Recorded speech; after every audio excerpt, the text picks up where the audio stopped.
요한계시록 22장 12절입니다. 같이 함께 한 목소리로 읽겠습니다. 읽습니다. 보라, 내가 속히 오리니 내가 줄 보상이 내게 있어 각 사람에게 그의 행위에 따라 주리라. 아멘. 자, 누가 하신 말씀이죠? 예수님께서 하신 말씀이에요. 예수님이 속히 오신다, 그렇게 말씀하셨어요.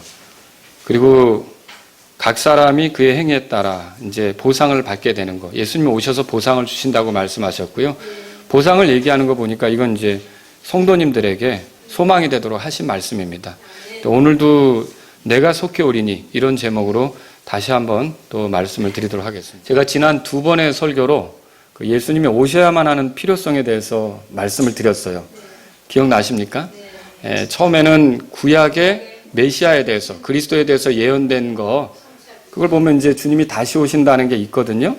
그 구약의 예언을 성취하기 위해서 예수님이 오셔야 된다, 그렇게 말씀을 드렸고, 또 예수님이 직접 하신 말씀들 중에 보면 십자가로 가시는 예수님께서 제자들에게 수차에 걸쳐 다시 온다고 말씀하셨어요. 그걸 성취하려면 예수님이 다시 와야 된다. 그리고 또 성령님께서 제자들에게 성경 기록을 남기게 했는데, 그 성경 기록을 남긴 제자들의 그 기록들을 읽어보면 뭐 바울도 그랬고 요한도 그랬고 베드로도 그랬고 다 이게 뭘 말하냐면 예수님이 다시 오신다는 걸 얘기하고 있다는 거죠. 그러니까 이런 기록들을 성취하려면 예수님은 반드시 다시 오셔야 되는 거죠.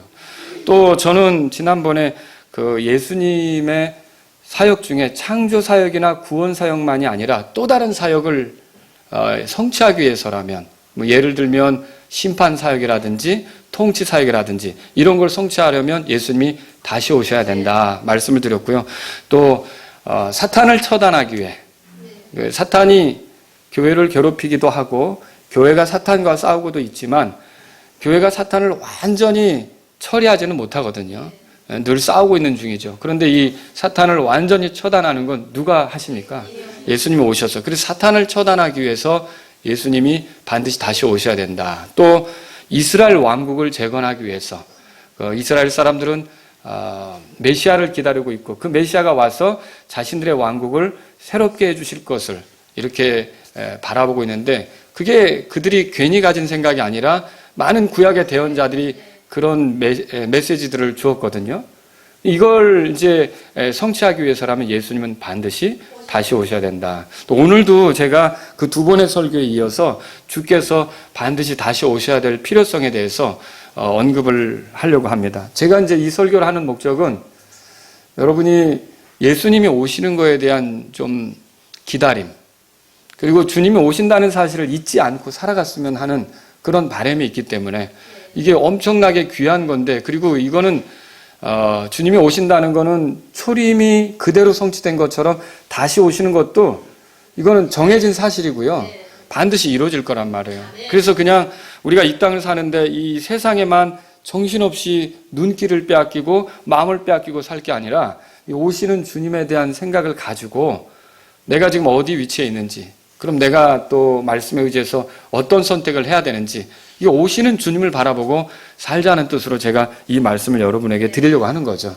그래서 오늘도 제가 이전 시간처럼 세 가지로 여러분에게 말씀드릴게요. 첫 번째는 뭐냐면, 현 세상을 끝내시기 위해서 예수님은 반드시 오셔야 합니다. 성경 기록을 이렇게 유심히 본 사람들은 이 세상, 지금 인간이 살아가는 그 세상 있잖아요. 이 세상을 세 가지로 구분하고 있다는 걸 발견할 수 있어요. 그 세 가지는 어떤 것이냐? 성경에 보니까 이렇게 나와요. 첫째는 따라서 보세요. 옛 세상.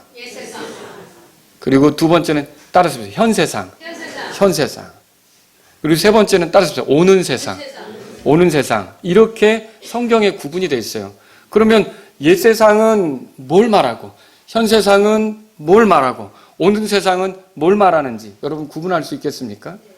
이거는 성경을 통해 구분이 될 수 있어요. 자, 그러면 베드로후서 2장 5절에 제가 읽어드립니다. 옛 세상을 아끼지 아니하시고 오직 의의 선포자인 여덟째 사람 노아를 구원하시며 경건치 아니한 자들의 세상에 홍수를 내리셨고. 자, 이 말씀을 보니까 옛 세상의 기간은 어떻게 되는 것 같아요? 아담부터 노아 때까지예요.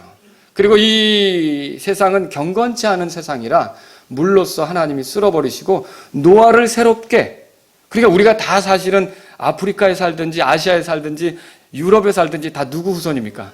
노아의 후손이 된 거예요. 노아가 새로운 시작한 거죠. 옛 세상을 시작한 건 아담인데 어떻게 보면 이 아담으로부터 시작된 그 경건치 않은 세상이 물로써 심판을 당했고 이제 하나님은 노아를 불러서 새로운 세상을 시작한 거예요. 그 새로운 세상이 바로 오늘날 우리가 살고 있는 현 세상이죠. 그래서 성경은 또 이렇게 말합니다. 갈라디아서 1장 4절 읽어드릴게요. 이건 바울이 말한 건데 그분은 누구냐면 이제 예수님을 말하거든요. 그분께서 하나님 곧 우리 아버지의 뜻에 따라 이 악한 현 세상에서 우리를 건지시려고 우리의 죄들로 인하여 자신을 주셨으니, 자, 여기도 현 세상이란 말이 나와요. 근데 이 현 세상을 표현할 때 악하다 그렇게 표현했어요. 그러니까 지금 우리가 살아가는 세상이 사실은 현 세상이에요. 그런데 이 현 세상은 노아 이후로부터 그러면 언제까지냐? 그리스도가 다시 오실 때까지예요. 그러니까 이 세상은 누가 지금 이 세상을 통치하고 있느냐? 마귀가 통치하고 있는 거죠. 그 배후에 마귀가 있어서 악할 수밖에 없는, 소망이 전혀 없는 세상이란 말이에요. 그러면 이제 오는 세상은 뭐냐? 히브리서 6장 5절에 보면 하나님의 선한 말씀과 오는 세상의 권능을 맛본 자들 이렇게 돼 있어요. 오는 세상이라고 돼 있다고요. 그러니까 오는 세상은 지금 이루어지지는 않았지만 올 거예요. 그래서 히브리서 2장 5절에는 이걸 똑같은 그 표현을 뭐라고 번역해 줬냐면 다가오는 세상 이렇게도 표현했어요. 그럼 이 다가오는 세상, 오는 세상은 누가 가져오는 겁니까? 예수님께서 오셔서 가져오게 될 세상이죠. 자, 이렇게 세 가지로 구분되는데 저와 여러분들은 예수님이 오셔서 열게 될 세상, 그 오는 세상, 다가오는 세상 기다리십니까? 네. 그 기다리시죠?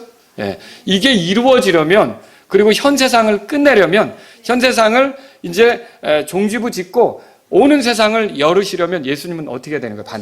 반드시 오셔야 되는 거죠. 여러분, 현 세상의 모습이 어떠합니까? 아까 갈라디아서 1장 4절에 말씀드렸지만 악한 현 세상 그렇게 돼 있어요. 그러니까 사탄이 통치하고 있고 사탄에게 영향을 받은 사람들이 흩어져서 세상을 쥐락펴락하고 있는데 이 세상에 정말 그리스도인들에게 소망이 있습니까? 없습니다. 진지하게 생각하셔야 돼요.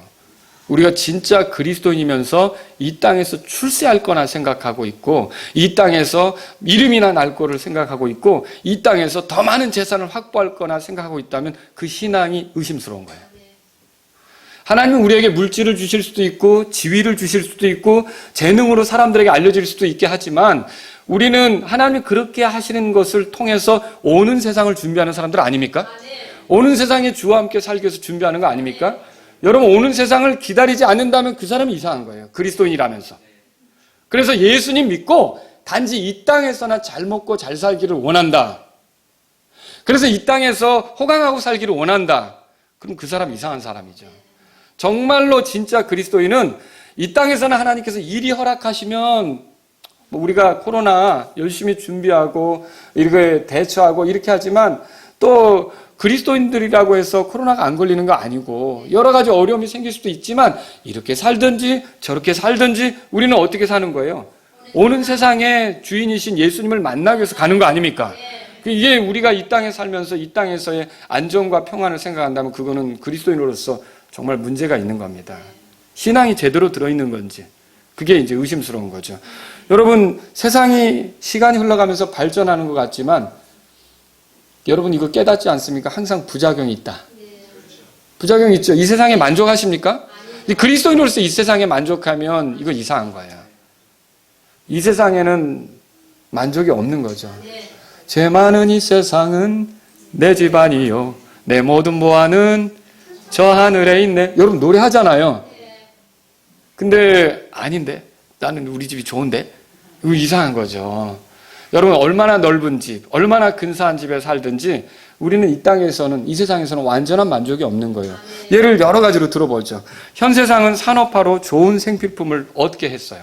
근데 이게 그 산업화가 되려면 연료들을 쓰잖아요. 석유나 석탄 연료 이런 것들을 쓰는데 대기는 어때요? 망가져죠. 저 중국이 산업화하는 바람에 여러분 겨울철이면 이렇게 저쪽, 가을철이면 저쪽에서 봄철이면 또 바람 불어오고 그러면 맑은 하늘 제대로 보기 어렵잖아요. 이게 지금 우리의 사는 현실이에요. 근데 새하늘과 새 땅이 이루어지면 어떨까요? 야, 모든 자연 환경이 회복이 되면 어떨까요? 야, 그런데 이 새하늘과 새 땅이 이루어지기 전에 반드시 있어야 될 건 뭐냐면 예수님이 오시는 거예요. 예수님이 오셔서 천년 통치를 하고 난 뒤에 새하늘과 새 땅이 오는 거거든요. 그래서 이 자연이 회복되려면 지금같이 이렇게 몸살을 앓는 자연이 아니라 정말 좋은 그런 시절이 오려면 예수님은 반드시 오셔야 되는 거죠. 현 세상은 개혁을 부르짖어요. 개혁을 부르짖는다는 건 만족스럽지 않다는 뜻이죠. 뭔가 못마땅하다는 거 아닙니까? 예를 들어 정치개혁 혹은 사법개혁, 이런 개혁을 부르짖는다는 것은 만족함이 없다는 거죠. 그런데 여러분, 이 땅에서는 늘 개혁이 필요한 거예요. 이른바 1500년대는 종교개혁도 있었어요. 그죠? 근데 이런 개혁이 필요 없는 시절, 그런 시절이 있다는 거 아십니까? 물론 악을 행하는 자들은 이렇게 쩔쩔매고 답답해할 수 있겠지만 정말 하나님의 뜻을 존중하고 사는 사람들은 완전히 그 아름다운 시스템, 정치 시스템, 통치 시스템, 이런 것들로 인해 기쁨이 넘치는 천연왕국이 있다는 거 아십니까? 자, 이게 오려면 어떻게 됩니까? 예수님이 오셔야 되는 거죠. 이 세상의 모든 그런 체제가 바뀌려면 예수님이 오셔야 되는 거예요. 현 세상은 여러 가지 정치 체제가 있어요. 사회주의하고 공산주의는 기독교하고 어울립니까? 이게 뿌리가 막스 레닌에서부터 나온 거고 유물론 사상에서부터 나온 거기 때문에 그 신을 부정하고 하나님을 부정하는 거기 때문에 기독교인들하고는 절대 어울리지 않습니다. 그래서 우리나라는 이제 자본주의, 자유주의를 하죠. 그러면 여러분, 자본주의, 자유주의는 문제가 없습니까? 거기도 문제가 있죠. 자유를 잘못 쓰는 그런 방종하는 사람들이 나올 수도 있는 거고, 또 자본가들은 또 이렇게 노동력을 착취하면서 또 사람들을 괴롭히는 그런 일이 있을 수 있는 거죠. 이게 얼마든지 항상 문제가 있어요. 그런데 여러분, 완전한 통치, 평화의 통치, 정말 하나님을 존중하기만 하면, 하나님을 기뻐하는 사람들에게는 정말 평화롭게 이렇게 좋은 그런 환경에서 살 수 있는 그런 통치 시스템이 언제 이루어집니까? 예수님이 오셔야 이루어지는 거죠. 그거 예수님이 가져오실까요? 예, 그게 가져오실 건데 그게 이루어지기 위해서는 예수님은 반드시 오셔야 되는 거죠. 현 세상은 도덕성을 잃어가고 있어요. 이제 율법을 여러분이 공부하다 보면 율법은 모세가 성문화시켰지만 사실은 그러니까 하나님이 주신 거죠. 그 전에 율법이 없었느냐? 여러분, 사람들에게는 본성적으로 율법이 있어요. 양심 안에 율법이 있다고요. 근데 그걸 자꾸 잊어버리는 거죠. 근데 그걸 잊어버리지 않도록 하나님께서 문서로 아예 확고하게 주신 거죠. 로마서 2장 같은 데 보면 우리 양심 안에 율법이 있어서 그걸로 우리가 판단받고 이렇게 하는 걸 말하고 있거든요. 그러니까, 그런데 사람들이 점점 율법으로부터 등을 돌리는 거예요. 율법을 누가 만드신 겁니까? 하나님. 이 도덕법을 하나님이 주신 거죠. 근데 이런 데서부터 등을 돌려서 오늘날의 입법자들이 어떻게 법을 만드느냐? 사실 도덕을 세우고 그렇게 도덕을 높이고 이런 그런 그 환경을 만드는 게 아니라 누군가의 이익을 위해서 법을 만드는 시절이 됐어요. 그리고 못 느끼십니까? 그래서 그런 법을 만들어서 어떻게 하냐면 규칙이죠, 말하자면.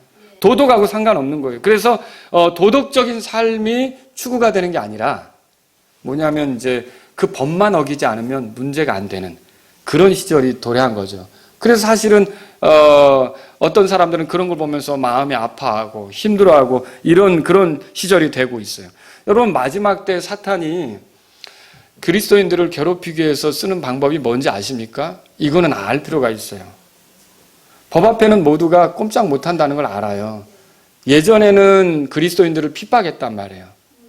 그리고 이제 최근 이 21세기 이렇게 지난 세기부터 이렇게 들어와서 사람들에게 볼거리, 스포츠, 이런 놀이, 게임, 많은 쾌락거리들을 쏟아부어줬죠. 그리스도인들조차도 거기에 빠져서 정신 차리지 못하고 자기 본연의 임무를 망각하고 이 땅에 남아있는 이유를 잃어버리고 이렇게 살아가는 일이 있게 된 거죠. 그러니까 어때요? 그 미끼에 걸려서 쾌락에 빠져서 정신 못 차리게 되는, 그러니까 오락거리를 주어서 그리스도인들을 하나님께 집중하지 못하게 하는 그런 일들이 지금까지 있었단 말이에요. 근데 이 마지막 시대는 또 어떻게 하냐면요, 법으로 법으로 그리스도인들이 꼼짝 못하는 법을 만드는 거예요. 그래서 이걸로 그리스도인들을 위축시키려고 하는 거죠. 그리스도인들을 위협하려고 하는 거죠. 그래서 신앙의 자유를 억압하는 법들을 만들어내려고 하는 거예요. 그러면 이 법이 생겼을 때 예를 들어서 제가 그 캘리포니아 그런 주에서는요, 거리에서 성경책을 꺼내면 안 되는 법이 있어요. 그러니까 성경을 가지고 설교하면 안 되는 거예요. 그걸 어기면 어떻게 되는 거예요? 벌금을 내든지 구금되든지 이런 것이죠. 그러니까 거리에서 성경책 펴다가 이렇게 누군가에게 복음 전하다가 끌려가는 거예요. 그런 사례들이 토픽에 나온다고요. 뉴스거리로. 그러면 이게 법이 그런 게 생길 수 있다는 거죠. 그런데 우리나라에서 이렇게 그리스도인들을 이렇게 누를 수 있는 그런 법안들을 자꾸만 만들어내려고 하는 사람들이 있거든요. 근데 여러분들이 그런 것들을 눈치채지 못한다는 게 그리스도인으로서는 좀 안타까운 거예요.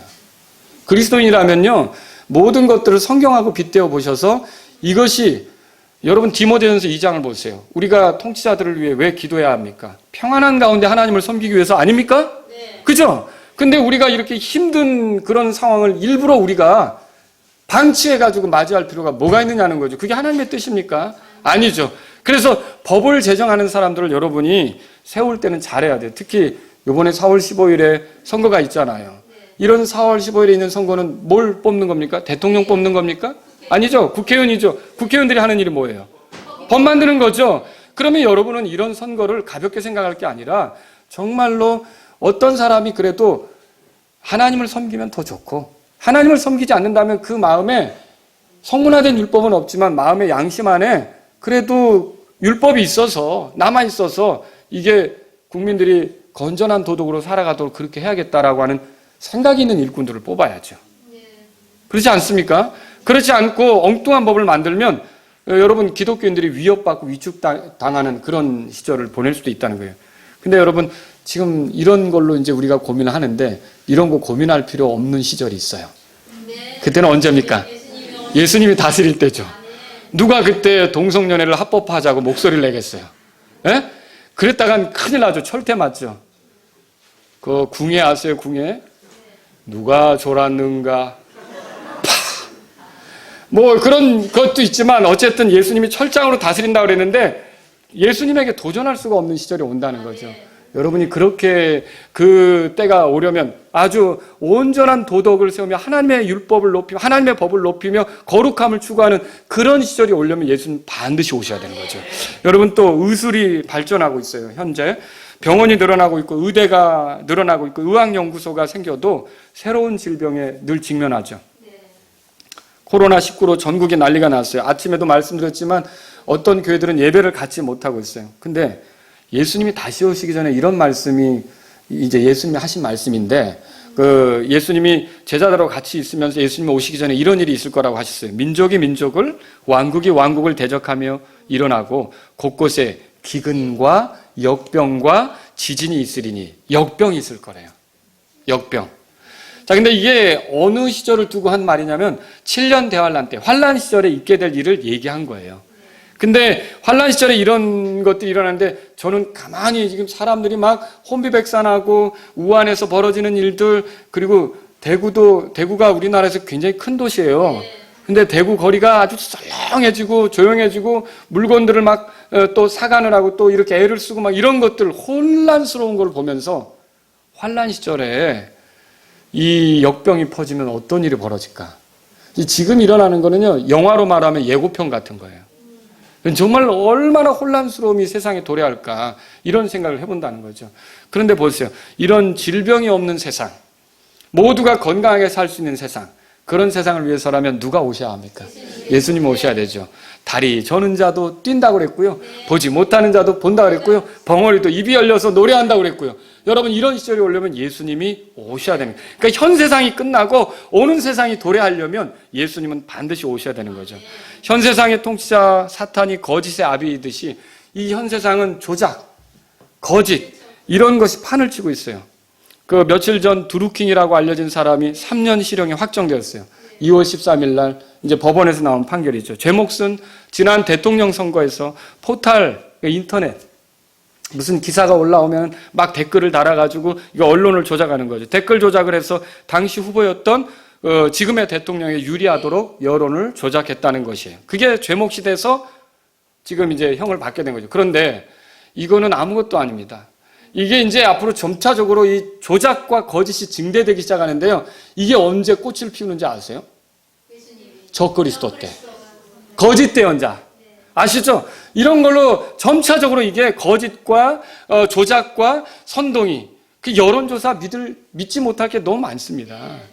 실제로 여론조사에서 나온 수치하고 길거리에서 조사하는 거하고 또 틀리거든요.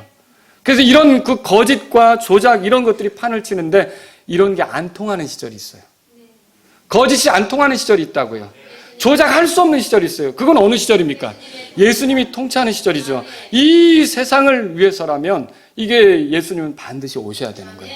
여러분, 현 세상은요, 또 종교적으로도 타락해요. 신학교도 문제예요. 제가 지난주에 아주 끔찍한 걸 알겠어요. 우리나라 이름만 대면 아는 장로교의 큰 신학교예요.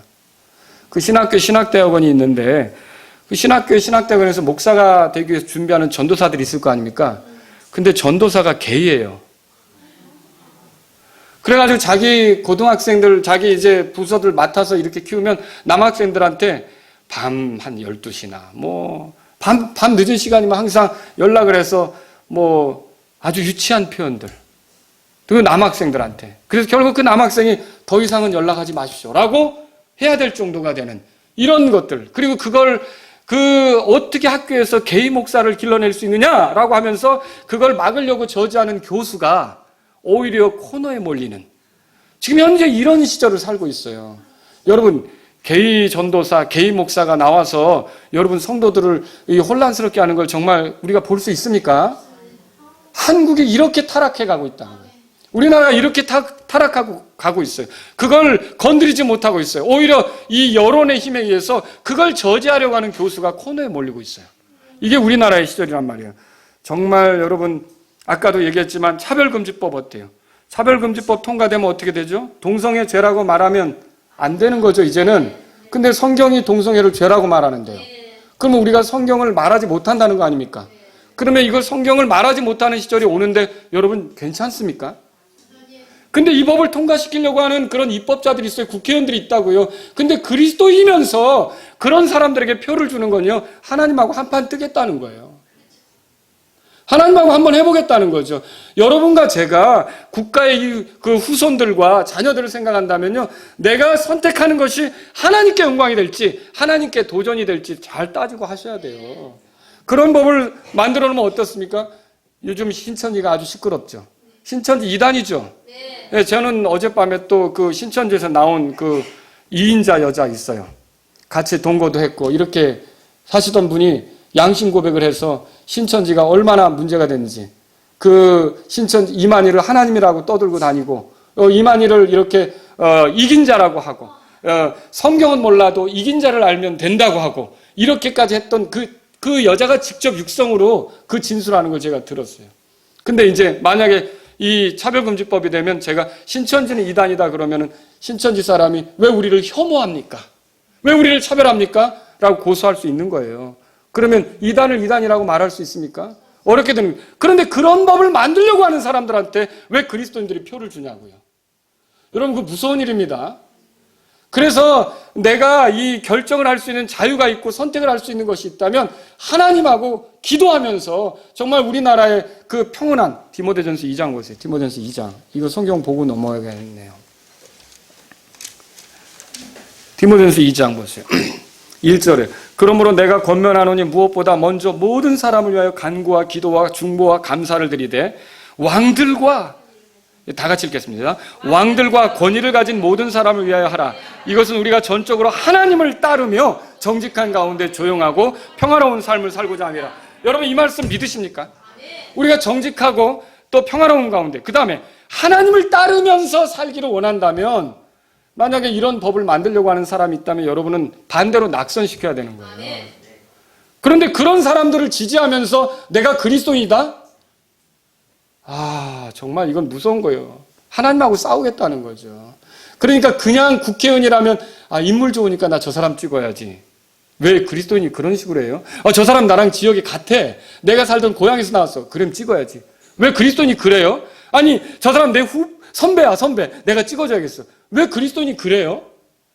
그리스도인은 그 사람이 가진 생각이 이 하나님의 말씀하고 충돌하는지 거기에 맞게 가는지를 봐야 될 거 아닙니까? 충돌하면 여러분이 그걸 지지하면 하나님 반대편에 서겠다는 뜻이에요. 제발 마라나타 침례교회 안에서는요, 하나님 반대편에 서는 성도가 있지 않았으면 좋겠어요. 그래서 올바른 선택을 해야 되는 거예요. 올바른 선택을. 이것도 고민이에요. 근데 이제 이런 고민을 할 필요가 없는 시절이 와요. 누가 통치할 때? 예수님이 통치할 때. 그럼 지금은 왜 통치자들을 위해 기도해야 되느냐? 이 통치자들의 생각 한번 잘못 먹으면 백성들이 고생하거든요. 그렇잖아요. 특히 그리스도인들도 고생하는 거고요. 그런데 이 주님을 따를 때는 그럴 필요가 없는데, 그래서 지금은 이렇게 약한 사람들이 통치하기 때문에 우리가 기도를 해야 된다는 거죠. 근데 이런 것들이 필요 없는, 정말 전적으로 통치자를 신뢰할 수 있는 시절이 오고 있어요. 누가 통치하는 겁니까? 예수님이 통치하는 거죠. 그래서 이런 현재 세상이 끝나고 오는 세상이 열리려면 예수님은 반드시 오셔야 되는 거죠. 여러분, 아까 우리 노래 불렀지만 진짜 그렇게 믿으시는지도 묻고 싶어요. 자, 한번 대답해 보세요. 여러분은 평화주의자입니까? 이 땅에서 평화가 실현될 수 있다고 믿으십니까? 아니에요. 만약에 이 땅에서 평화가 실현될 수 있다고 믿으면 기독교 이단입니다. 이 땅에서 평화가, 그러니까 예수님이 오기 전에 평화가 실현될 거라고 믿으면 이단이란 말이에요. 제가 말하는 게. 이게 왜 그럽니까? 인간의 죄성을 알면 이렇게 믿을 수 없어요. 마치 이 땅에서 평화가 이루어질 것처럼 주장하는 그 그리스도인이 있다면 그 사람은요, 구원받지도 못하는 사람들이 거룩하게 살 거라고 생각하는 것과 똑같은 거예요. 맞아요, 틀려요? 이런 식으로 주장하면, 이 땅에서 평화가 이루어질 거라고 주장하면 맞아요, 틀려요? 그러니까 평화라는 게 힘이 없으면 깨지는 거예요. 저 북한의 김정은이라는 사람이 국민을 저렇게 고통스럽게 하면서 무기를 개발하는 건 참 안타까운 일이에요. 그 국민들이 굶어 죽고 가난해 사는 거. 근데 왜 무기를 개발할까요? 미국이 때릴까 봐. 쉽게 말하면 그거예요. 그걸 가지고 있어야 내가 안 맞지. 그런데 그게 없으면 어떻게 해요? 언제든지 맞을 수 있으니까. 그러니까 똑똑한 거죠. 어떻게 보면. 사실은 그래요. 힘을 가지고 있어야 안 맞으니까 전쟁을 억제하겠다는 거 아닙니까? 미국과의 전쟁을 피해보겠다는 거 아닙니까? 그런 면에서는. 그럼 보세요. 제가 드리는 말이 뭐예요? 종이 쪽지에 서명한다고 평화 됩니까? 아니죠. 천만에죠. 그거는 그리스도인은 거기에 생각이 빠져들면 여러분 예수님 믿는다고 할 수가 없어요. 예수님을 믿는다면 예수님이 오셔야 평화가 이루어지는 거예요. 그리고 인간은 타락했어요. 죄성이 가득해요. 탐심이 가득해요. 평화를 입으로 떠들어도 뒤에서는 탐심을 꿈꾸고 있어요. 그래서 북한이 아무리 평화를 얘기해도 남한을 접수하고 싶은 생각은 못 버리는 거예요. 그러니까 우리가 정신을 차려야 되는 거죠. 그런데 여러분 보세요. 진짜 평화가 이루어지면 칼로 농기구를 만든다 그랬어요. 창으로 농기구를 만든다. 이사야서 2장에 써 있죠? 그게 언제 가능합니까? 예수님 오셨을 때 가능한 거죠. 여러분, 예수님은 이 땅에서 없는 평화를 이루기 위해 평화의 통치자로서 오실까요? 오시겠죠. 그걸 평화로운 시절을 위해서라면, 전쟁을 하지 않는, 전쟁을 다시 배우지 않는 그런 시절을 위해서라면 예수님은 반드시 다시 오셔야 되는 거예요. 현 세상을 끝내시려면 반드시 예수님이 다시 오셔야 합니다. 현 세상의 통치자가 누구라 그랬죠? 마귀라 그랬죠? 그런데 보세요. 이사야서 35장 그 4절에 제가 읽어드리면, 두려워하는 마음을 가진 자들에게 이르기를 마음을 강하게 하라. 두려워하지 말라. 보라, 너희 하나님께서 오셔서 원수를 갚으시리니. 그럼 여기 하나님께서 오신다는데 이 하나님은 누구를 말할까요? 사람이 되신 하나님, 예수님을 말하는 거죠. 그분이 오셔서 원수를 갚는데요. 원수를 갚는다는 건 뭐예요? 현 세상을 어지럽히고 더럽히고 혼란스럽게 한 마귀에 대해서 심판한다는 거죠. 그 다음에 여기 이렇게 써 있어요. 곧 하나님께서 보응하시리라. 그분께서 오셔서 너희를 구원하시리라. 그러니까 이 말씀들은 예수님께서 다시 오신다는 걸 말하고 있는 거죠. 오늘날 세상의 이 타락과 망가짐은 자연스럽게 그것을 회복하고 새롭게 하실 예수님의 다시 오심을 필요로 하고 있습니다. 그러니까 여러분이 세상이 막 썩어져 가고 점점 극도로 타락하고 문제가 심해질수록 절망만 할 게 아니라 예수님이 오실 때가 더 가까이 오고 있구나. 여기에 여러분이 고개를 드시기 바랍니다. 이제 밤이 깊어지면 이제 조금 있으면 날이 밝겠구나 이렇게 생각하는 것처럼 세상이 자꾸 타락해 갈수록, 세상이 자꾸 더럽혀져 갈수록 이제 조금 있으면 예수님께서 오시겠구나. 여러분 여기에 정신을 차리시기 바랍니다. 두 번째로 자신의 왕국을 세우기 위해서 예수님은 다시 오셔야 합니다. 뭐라고요? 자신의 왕국. 제가 지난번에는 이스라엘 왕국이라고 국한시켜서 얘기했지만 오늘 드리고 싶은 말씀은 이스라엘을 포함해서 전 세계를 통치하시는 그리스도의 왕국이 이루어지기 위해서 그분은 다시 오셔야 된다는 거죠. 그분은 예루살렘에서 이스라엘만 통치하는 게 아니라 성경에 보니까 왕들의 왕, 주들의 주 그렇게 되어 있어요. 그러면 전 세계를 다스리기 위해서 그분은 어떻게 하는 거예요? 다시 오셔야 되는 거죠. 마태복음 6장 9절 10절에 예수님께서 제자들에게 이렇게 기도를 가르치셨어요. 들어보세요. 그러므로 너희는 이런 식으로 기도하라. 하늘에 계신 우리 아버지여, 아버지의 이름이 거룩히 여겨지게 하옵시며, 잘 들어보세요. 아버지의 왕국이 임하옵시며 아버지의 뜻이 하늘에서 이루어진 것 같이 땅에서도 이루어지이다. 자, 이 기도의 응답을 위해서라면 아버지의 왕국이 이루어져야 되죠.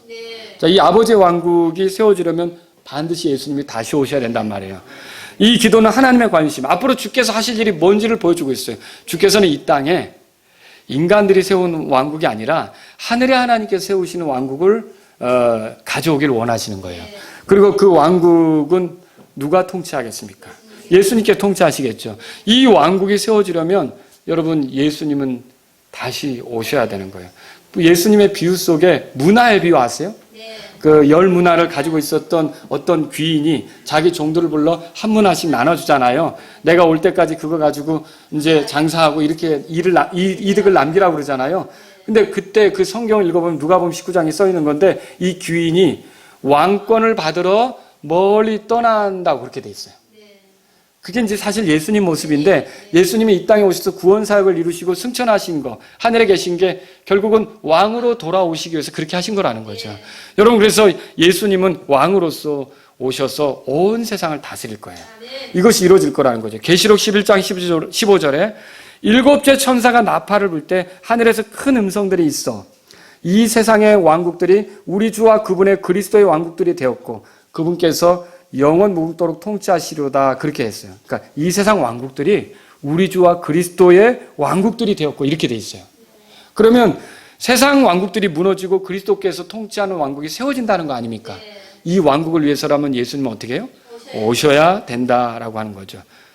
자, 분명히 이 세상 통치자가 누구예요? 마귀죠, 마귀.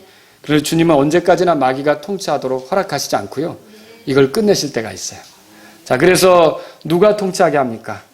예수님께서 통치하게 하는 거죠. 자, 마치 사울의 통치를 이제 주님은 원치 않으셨어요. 그래서 새로 기름 부어 다윗을 세웠잖아요. 하지만 사울이 계속 통치해 갔잖아요. 그러나 어느 시점에 가서 끝내야 됐잖아요. 다윗을 왕으로 세워야 됐잖아요. 마찬가지로 그런 일들이 이 인간 세상에도 있게 될 거라는 거죠. 자, 그래서 성도들의 간절한 바람이 뭡니까? 주님이 다시 오시는 거죠. 요한계시록 22장 오늘 본문에 보면 20절에 그래서 읽어보죠. 자, 반모섬에서 환난당하던 요한이 뭐라고 그랬는지 20절 읽겠습니다. 시작. 이것들을 증언하시는 분께서 이르시되 내가 반드시 속히 오리라 하시는도다. 아멘. 주 예수님이여 과연 그와 같이 오시옵소서 그랬어요. 예, 속히 오리라 그러니까 그렇게 오시옵소서라고 성도는 기다렸다는 거죠. 제가 이 설교를 하는 이유를 아시겠죠? 여러분 주님이 와서 주님이 오셔서 통치한다고 하는 사실들을 기억하시고 기다리시란 말이죠. 사모하시란 말이죠. 계시록에서 우리가 이런 것들을 지금 읽을 때 우리에게도 똑같이 이제 예수님이 반드시 다시 오시는구나 이런 걸 생각하고 기다리는 게 필요하다는 거죠. 예수님이 가져올 왕국에 대해서 소망하십시오. 이 땅의 전부가 아닙니다. 로마서 8장에 보면 우리가 읽어보셨죠? 그리스도와 함께 하는 공동 상속자예요. 모든 것이 그리스도께 넘겨지게 될 텐데 여러분 예수님 믿으시죠? 그럼 그리스도와 함께 모든 것들을 같이 누릴 사람들이라는 거죠. 근데 그때 누리는 건 이거보다 더 좋은 거예요. 여러분이 뭐 좋은 새 차를 뽑아서 신날 수도 있고 근사한 새 집으로 이사해서 좋을 수도 있지만 그리스도께서 오셔서 우리에게 주실 것하고는 비교 안 됩니다. 부활의 몸을 입고 살아갈 그것과는 비교도 안 된다는 거죠. 이런 것들을 가져오실 예수님을 여러분이 기다리셔야 된다는 거죠. 세 번째로 드리고 싶은 말씀이죠. 창조물의 기대를 성취하기 위해서 예수님은 반드시 다시 오셔야 돼요. 여러분, 죄의 파괴력에 대해서 생각해 보셨습니까? 죄는 사람만 망가뜨리지 않습니다. 죄는 자연도, 사람이 살아가는 환경도 망가뜨렸어요. 그렇죠? 그러니까 한 사람, 아담에게 죄가 들어왔는데 아담만 망가졌어요? 우리도 망가진 거예요. 우리도 망가졌죠. 이게 죄의 파괴력을 아셔야 돼요. 그래서 아담이 범죄했을 때 창세기 3장에 보면 땅은 저주를 받았다. 그리고 사람은 수고해야만 땅의 소산을 먹을 수 있다. 땅은 가시와 엉겅퀴를 낸다. 가시덤불과 엉겅퀴를 낸다. 땀을 흘리지 않으면 쉽게 먹을 수 없다. 이게 땅이 저주를 받은 거죠. 그래서 여러분이 알아야 될 게 있어요. 죄라는 건요, 당사자뿐만 아니라 그 주변 환경까지도 망가뜨린다는 거죠. 그 예를 어디서 찾을 수 있죠? 파라오 아시죠? 파라오가 하나님의 명령을 받았으면 순종해야 되잖아요. 근데 이스라엘 백성을 보냈어요? 안 보냈죠. 그러니까 고집 부렸던 거예요. 근데 하나님께서 파라오를 다루시는데 파라오만 망가지던가요? 파라오가 사는 환경 자체가 망가지는 거예요. 환경 자체가 망가지죠. 그래서 여러분도 성경을 이미 읽어보셨을 거예요. 강의 물고기가 왜 죽어야 되느냐는 거죠. 떼죽음. 강의 물은 왜 원래 그 자연적인 색깔을 버리고 피가 돼야 되느냐는 거죠. 또 여러분, 개구리 떼는 왜 또 설치고 다니다가 결국 다 몰살에 죽어야 되느냐는 거죠. 또 들의 짐승과 가축들은 왜 질병에 시달려야 되는 거죠. 또 파리떼와 또 메뚜기 떼는 왜 갑자기 동원이 돼가지고 죽어야 되느냐는 거죠. 여러분 이거 읽어보시죠. 농작물은 또 왜 그렇게 초토화돼야 되느냐는 거죠. 그 우박이 떨어져서 난리가 나잖아요. 그리고 아니 파라오의 처음 난 자만이 아니라 그의 신하들, 그의 백성의 처음 난 자들, 가축대의 처음 난 거, 이런 모든 것까지 다 죽게 되는 이런 끔찍함이 나오냐는 거죠. 여러분 이게 죄의 파괴력이 이렇게 끔찍한 거예요. 죄의 파괴력이 이렇게 끔찍한 거예요. 제가 요엘서 1장 15절로 20절 읽어드릴게요. 씨가 자기 흙덩어리 밑에서 썩었고 창고가 황폐하게 되었으며 곡간이 무너졌으니 이는 곡식들이 시들었기 때문이로다. 이게 무슨 말이냐면 이스라엘 백성이 잘못하자 이스라엘 백성의 환경이 망가지게 됐다는 뜻이에요. 그러니까 이게 뭔가 환경이 망가지는 거는 그 죄하고도 또 관계가 있을 수 있다는 거죠. 뭐 다 그런 건 아니지만 하나님께서 우리를 연단하셔서 더 믿음의 단련을 받게 하기 위해서 하는 것도 있지만 죄 때문에 망가지는 것도 있다는 거죠. 들어보세요. 짐승들이 어찌 그리 신음하는가? 가축대가 어찌할 바를 모르니 이는 그것들에게 초장이 없기 때문이라.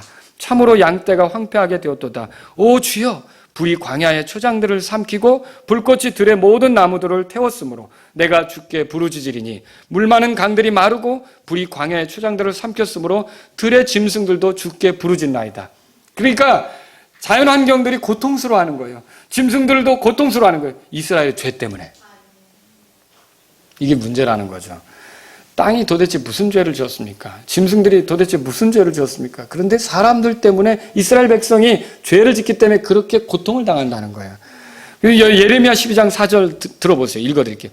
땅이 그 안에 거하는 자들의 사악함으로 인하여 어느 때까지 애곡하며 모든 들판의 채소가 시들리까 짐승들과 새들이 소멸되어 싸우니 이는 그들이 말하기를 그분께서 우리의 마지막 끝을 보지 못하시리라 하였기 때문이니이다. 그 무슨 말이냐면 이게 사람들이 사악함으로 땅이 아주 슬퍼하고 모든 들판의 채소가 시들고 짐승들과 새들도 소멸된다는 거죠. 그러면 죄로 인해 이 환경이 어떻게 되는 거예요? 망가지는 거죠. 그럼 이 망가진 환경들은 뭘 기다릴까요? 이게 회복되는 거 원하지 않겠어요? 로마서 8장 펴보세요. 로마서 8장. 여러분 예수님 기다리십니까? 오시는 거 원하고 기다립니까? 근데 혹시 잊을 때가 있어요. 근데요, 여러분 이렇게 운전하고 가다가 가로수 있죠? 가로수. 저 가로수들도 예수님이 오시기를 기다린다고 알아야 돼요. 이거 제 얘기가 아니에요. 성경의 말씀이에요. 저 구름들도 예수님이 오시기를 기다리고 있구나. 이 들판에 핀 꽃들도 예수님이 오시기를 고대하고 있구나. 저렇게 지저귀는 새들도 주님이 오시기를 고대하고 있구나. 그런데 우리는 왜 잊고 있는가? 여러분 우리도 예수님 오시기를 고대해야 된다는 거죠. 성경에 보세요. 로마서 8장 22절에 우리 찾으셨으면 한 목소리 읽어보죠. 읽겠습니다. 온 창조 세계가 지금까지 함께 신음하며 고통 중에 산고를 치르는 줄 우리가 아나니. 그러면 왜 창조 세계가 이렇게 신음하고 왜 창조 세계가 이렇게 왜 사자는 양을 잡아먹어야 되고 또 왜 힘이 약한 짐승은 도망 다녀야 되고 예수님이 오시면 사자하고 양들이 같이 뒹구는 거 아시죠? 뱀 구멍에다가 Y가 쌀, 보리, 이거 하는 거 아시죠? 이렇게 해도 물어요, 안 물어요? 그게 왜 지금은 망가져서 서로 죽이고 서로 뜯고 이런 그 자연의 파괴가 이루어졌는데 이게 왜 이렇게 신음하는 세상이 됐냐는 거죠. 이게 인간의 죄 때문 아닙니까? 자, 보세요. 그런데 거기 그 위에 19절 보세요. 제가 읽습니다. 창조물이 간절히 기대하며 기다리는 바는 뭐라고 돼 있어요? 하나님의 아들들이 나타나는 것입니다. 여기 하나님의 아들들은 누구예요? 구원받은 성도들이죠. 구원받은 성도들이 변화돼서 나타나는 걸 원하는 거예요. 그러면 19절 읽었으니까 20절 다 같이 읽죠. 시작. 창조물이 헛된 것에 복종하게 된 것은 자진해서 된 것이 아니요 소망 중에 바로 그것을 복종하게 하신 분으로 인한 것입니다. 창조물이 지금 엉망진창이 됐어요. 이런 그런 힘든 삶을 살고 있어요. 그런데 21절 보세요. 다 같이 읽습니다. 이는 창조물 자신도 썩음의 속박에서 해방되어 하나님의 자녀들의 영광스러운 자유에 이를 것이기 때문이라. 그러니까 하나님의 아들들이 나타나면 영광에 이르게 되는 거예요. 그러니까 이게 아담 이후로 타락한 세상에 살면 정말 모든 게 망가질 수밖에 없는 건데 하나님의 아들들이 등장하면 하나님의 아들들은 죄를 져야 안 져요. 부활한 그 사람들은 죄를 져야 안 져요. 그러니까 세상이 회복되는 거죠. 회복되는 거죠. 이걸 고대하는 거예요. 그럼 하나님의 아들들이 나타나는 걸 고대하는데 질문은 이거예요. 이 하나님의 아들들은 언제 나타났냐는 거죠. 골로새서 3장 4절에 이렇게 써 있어요. 우리의 생명이신 그리스도께서 나타나실 때 그때 너희도 그분과 함께 영광 가운데 나타나리라. 그러면 피조물들이 고대하는 건 뭐예요? 하나님의 아들들이 나타나는 것일 뿐만 아니라 이 하나님의 아들들과 함께 오실 예수님이 오기를 고대하고 있다는 거죠. 그래서 우리 집 정원에 있는 아파트 정원에 있는 아파트 마당에 있는 나무를 보면서 저 나무도 예수님이 오시기를 고대하는구나. 지저귀는 새 소리를 들으면서 저 새도 하나님의 아들들이 나타나기를 고대하는구나. 예수님이 오기를 고대하는구나. 그럼 여러분은요? 여러분도 기다려야 되지 않습니까? 왜 기다리는 마음이 사라져서 세상의 애착에 빠져 사느냐는 거죠. 일본에 어떤 노래가 있더라고요. 나무도 꽃들도 바람도 모든 자연이 주의 오심을 고대하고 있다. 여러분 다 주님의 오심을 고대하고 있는데 인간만 주님을 까마득하게 잊고 살고 있어요. 이게 무서운 거라는 거죠. 그리스도인은 그래서는 안 되는 거죠. 오늘 말씀을 정리합니다. 오늘 우리는 주께서 오실 필요성에 대해서 살펴봤어요. 현 세상을 끝내고 오는 세상을 여시기 위해 주님 오십니다. 또 자신의 약속된 왕국을 세우기 위해 주님 오십니다. 그리고 자연 만물의 기대를 성취하기 위해 주님 오십니다. 주께서 오신다는 사실을 분명합니다. 이렇게 현 세상을 끝낸다는데 혹시 요한일서 2장 보세요. 혹시 우리는 이 세상에 지금 마음 빼앗겨 살고 있는 건 아닙니까?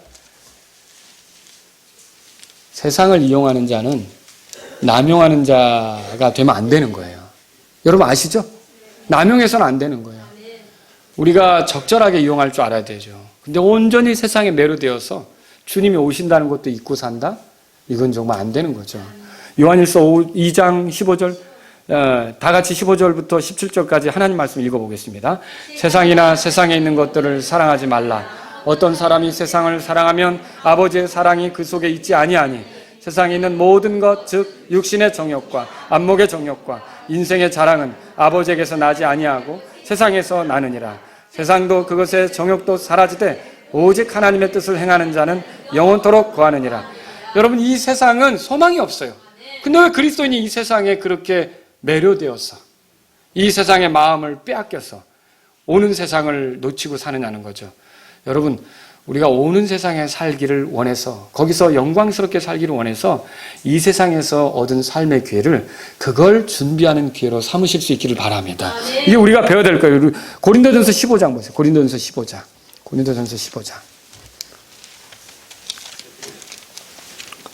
그리고 주님이 오시면 저와 여러분들은 반드시 서야 될 곳이 있어요. 그리스도의 심판석이잖아요. 오는 세상에 들어가기 전에 우리는 먼저 그리스도의 심판석에 서야 되잖아요. 그러면 그리스도의 심판석에 서는 준비를 해야죠. 고린도전서 15장 58절에 보세요. 자, 다 같이 읽겠습니다. 시작. 그러므로 내 사랑하는 형제들아, 너희는 굳게 서서 흔들리지 말고 항상 주의 일을 넘치게 하라. 너희 수고가 주 안에서 헛되지 않은 줄 너희가 아느니라. 자, 우리가 주님을 위한 수고를 드러냈을 때 그게 헛되다고요? 아니라고요. 헛되지 않는다. 주님이 오셔서 이런 것들을 다 갚아주실 일이 있다는 거죠. 그러므로 여러분과 제가 인생을 살아갈 때 무엇이 주님이 기뻐하는 건지를 생각하고 살았으면 좋겠어요. 근데 지금 자꾸 시간이 흐를수록 제가 지난 한 주간도 보내면서 굉장히 느끼는 게 뭐냐면 정말 귀한 일이 뭘까? 정말 귀한 일이 뭘까? 한 사람이 예수님 만나는 겁니다. 여러분 그렇게 믿으십니까? 한 혼이 예수님 만나서 이 악한 현 세상에서 건져져 가지고 오는 세상에 주와 함께 살게 되는 거, 이게 얼마나 큰 일인지 아십니까?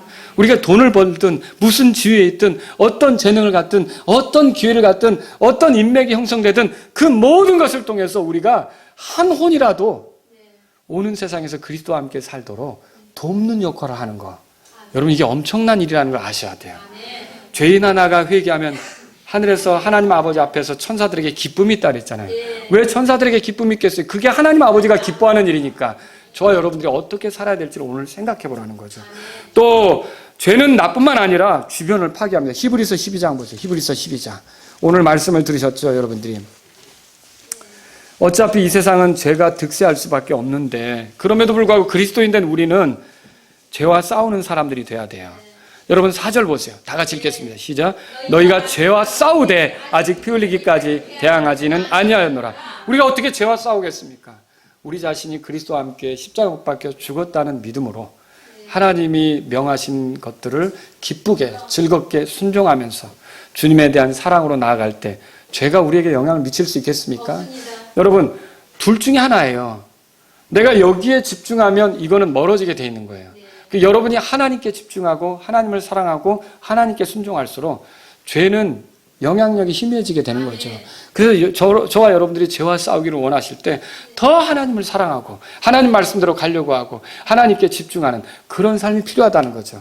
그리고 내가 죄 가운데 빠지면 그 여파가 주변 환경까지 망가뜨린다는 걸 알 때 우리는 어떻게 살아야겠습니까? 더 거룩함을 추구해야 되지 않습니까? 여러분 오늘 이 말씀 들으면서 오는 주님 앞에, 오시는 주님 앞에, 오는 세상을 가져오시는 주님 앞에 내가 어떻게 살아야 될까? 죄를 멀리해야겠구나. 이런 마음 드십니까?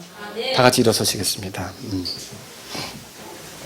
지금부터 2000여 년 전 이 땅에 오셔서 우리를 구원하시고 하나님께로 갈 수 있도록 십자가에서 죽으셨던 예수님, 다시 살아나신 예수님, 그래서 하늘에 올라가셔서 우리를 위해 중보하시는 예수님, 이 예수님이 있으십니다. 오늘 이 자리에 혹시 예수님과 상관없이 인생을 걸어왔으나 구원받기를 원하는 분이 있다면 예수님을 내 삶의 구주로 주님으로 모시기 바랍니다. 오늘 이 말씀을 들으신 성도 여러분, 그리스도와 함께 오는 세상에 대해서 이렇게 준비하며 현 세상에 내가 매료되지 않고 또 세상에 빠져 지내지 않고 오는 세상을 가져오실 예수님을 기다리며 살고자 하는 분이 있으십니까?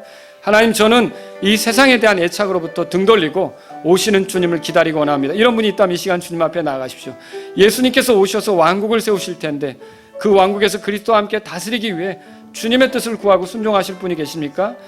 이 시간 주님 앞에 나아가십시오. 우리가 행한 대로 보상해 주시고 또 우리가 어떻게 살았든지 거기에 대해서 기억하시고 그대로 갚아주실 주님이 계시다면 말씀대로 주님을 위해 수고하기를 원합니다. 이런 분이 있다면 주님 앞에 나아가십시오. 죄가 주변의 모든 것들을 오염시킨다는 걸 알 때 죄를 멀리하고자 하는 분이 있다면 이 시간 주님 앞에 나아가십시오.